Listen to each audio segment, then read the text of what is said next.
So let's start. What's soil, right? I can say for myself, when I first been asked this question, soil for me was, the surface we stand on, right? That's it.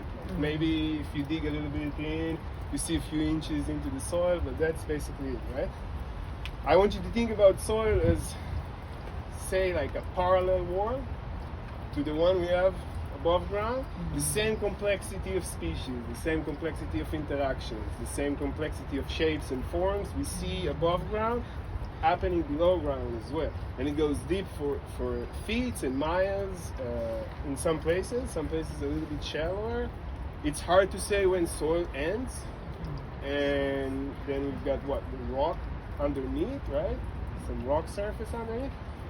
So I want you to think about the soil as a complex universe, right? Lots of interaction going on, chemical, physical, biological.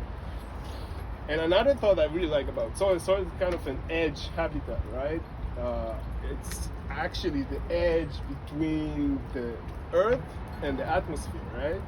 So to speak, we live on that edge. We interact on that edge, right? Some organisms live well below and barely come up to the atmosphere, right? Some organism lives way above and barely comes down, right?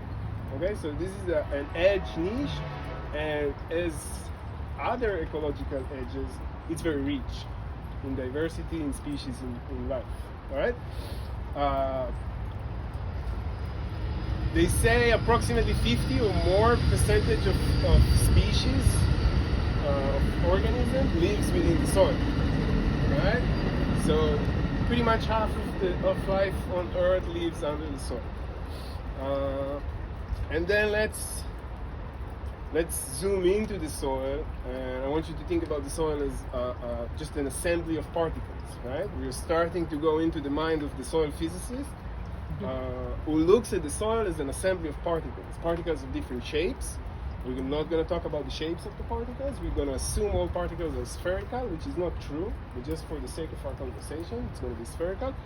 But the size of these particles ranges on a wide range, right? So I got a little bit of that. That's maybe approximate for scale. So this is the larger particle of soil. So that will be a sand particle. We call it sand. So when I ever say sand, sealed clay, I only talk about the size of the particles, nothing about the chemistry. They're all mineral, meaning they're not organic, right? And I'm only talking about the size. So you've got big size, you got medium size, you got small size. This is for us to understand how soil is formed, and an easier way for us to define soil. But actually, particles in the soil just ranges all across this spectrum, from way less than 1 micrometer all the way up to 2 millimeters, and whatever is above, bigger than 2 millimeters in size, we consider that gravel or rocks or whatever. So we have our particles of different size, different soil, and that's really what defines soils, have different proportions of the different sizes of particles, right? So when we say clay soil, we mean there is a large portion of the particle on this side of the distribution of particle size, right? If we have sandy soil, we are more into that size, right? And one more thing, just to make it a little bit practical, when I say clay soil, it doesn't mean I have 90 or 100% clay in my mix. It means I have usually 30-40% clay will constitute a clay soil, right?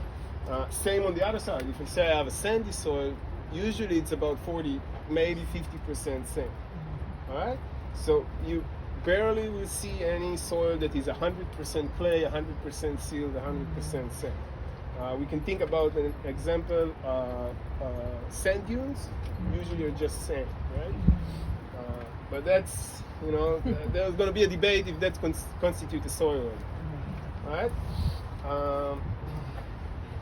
So we got our particles, right? We got an assembly. That's kind of like me trying to show you what it looks like, the assembly of particles, right? In between these particles, our pores are just space, open space, right? And one key aspect about these pores and the particle size is the bigger the particles, the bigger the pores in between them, right? So these are four particles, and in between there is a little pore. You can extend it into three-dimensional, and you can see it's like a tube maybe. And these are smaller particles, you know, the pore space between them are much smaller, okay? And this is going to help us understand water dynamic in the soil.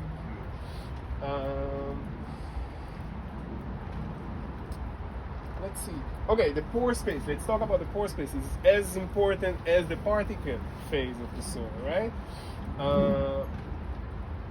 Within the pores, the pore space, the porosity of the soil, we have usually either water or air, right? When soil is saturated, we say soil is saturated, that means all the pores are filled with air, with water.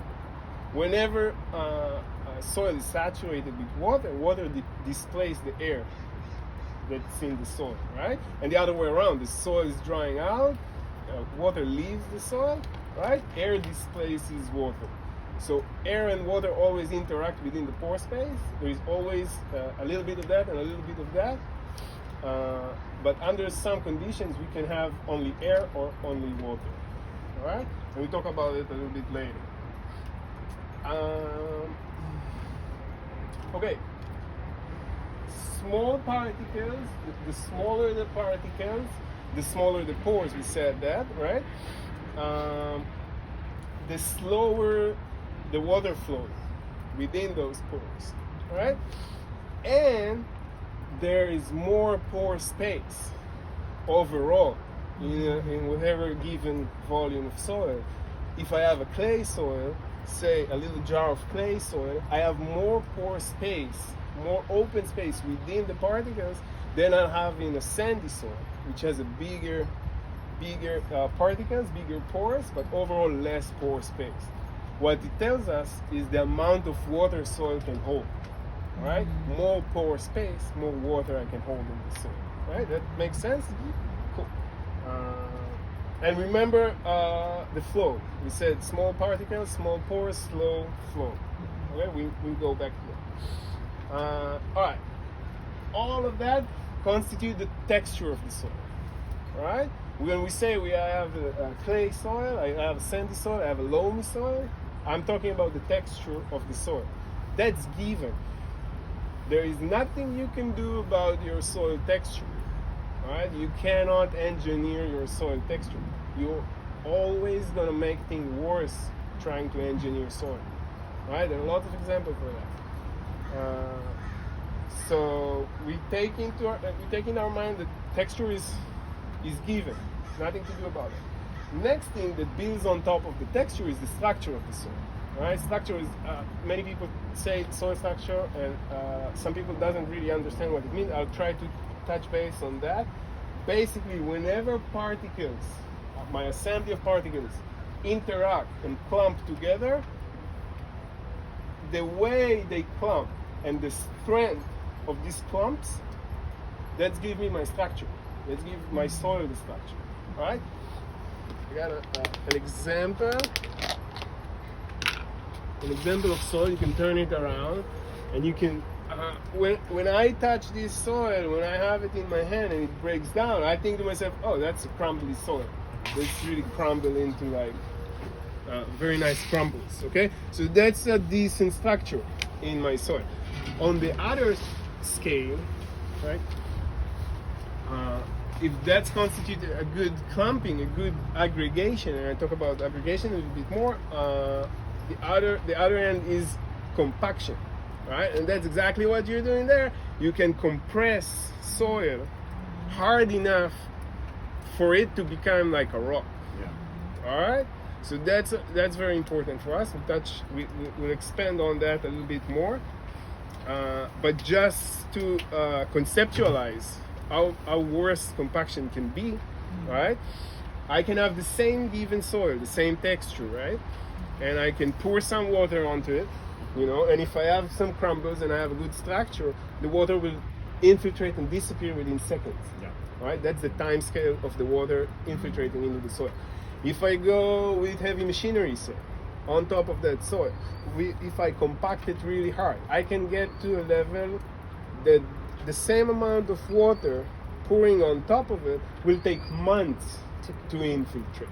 All right, people use clay to form natural dams, all right, and delay the water flow and hold water in the landscape. All right, so that's very interesting.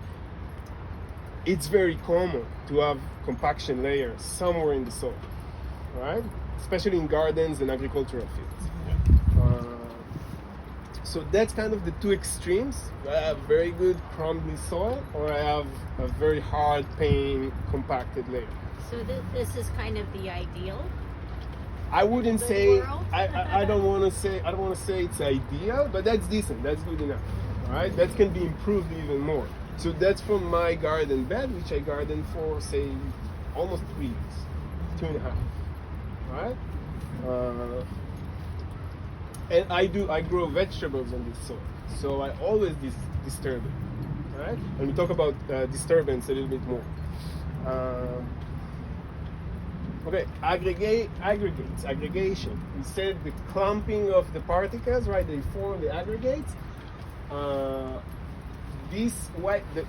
And that's the crumbles. This is how it looks like if you zoom in, right? And the complexity. Imagine that's one aggregate, all right? On the one side of the coin, it acts as a big particle, but on the other side of the coin, it has a complex structure within it. All right. So what we get when we have structure, we have aggregation, we have these big clumps all over, meaning we have bigger pores. So water can flow fast. But we also have the smaller porous space within the aggregates that can retain water for longer periods. All right, more water for longer periods. Okay, and that's something we always want to do, especially here in California. We want to hold the water in space.